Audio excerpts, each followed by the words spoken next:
Tanungin natin yung unang bumaba, si Rain. Rain, bakit ka bumaba?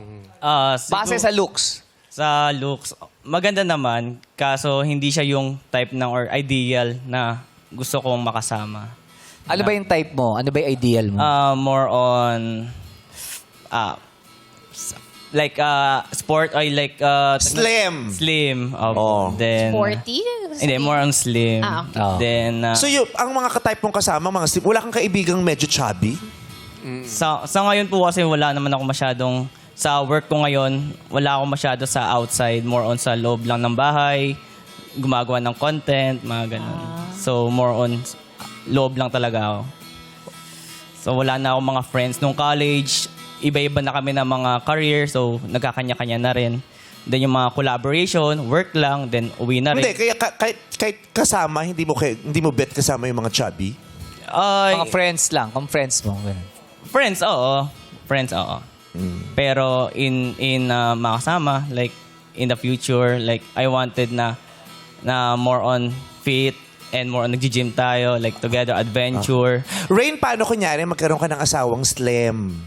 Apo. Tapos matapos niyang magkaanak, lumaki siya. Paano ba?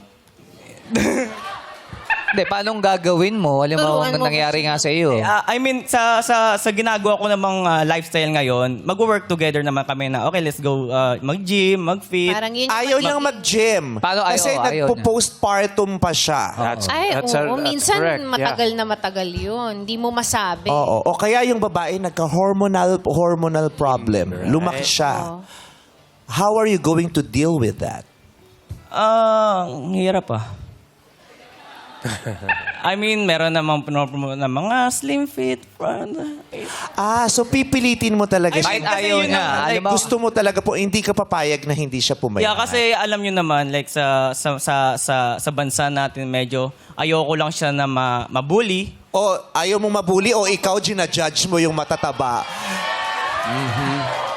Di ba? Wag nating i-refer sa ibang tao sa'yo kasi opinion mo yung tinatanong natin eh. Oo. Is it for the looks or for the health? Ano ba? Hindi, sa akin lang is for the health naman ng partner ko na ayaw ko rin naman sa in the long run. Pagsisisihan niya.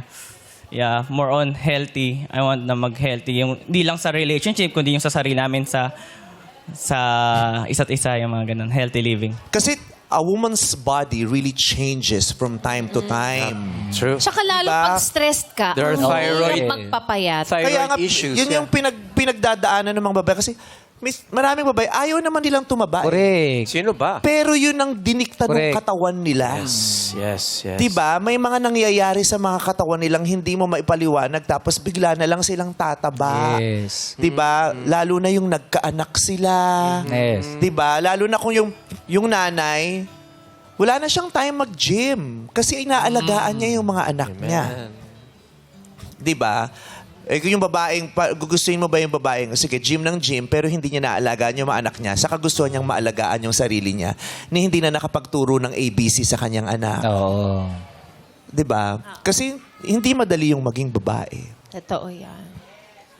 Lalo na pag yun yung focus mo, to lose weight, hindi talaga. Yes. Kailangan Hindi nila mag-relax ka priority muna yun bago eh. siya Oo. mag-work. Oo.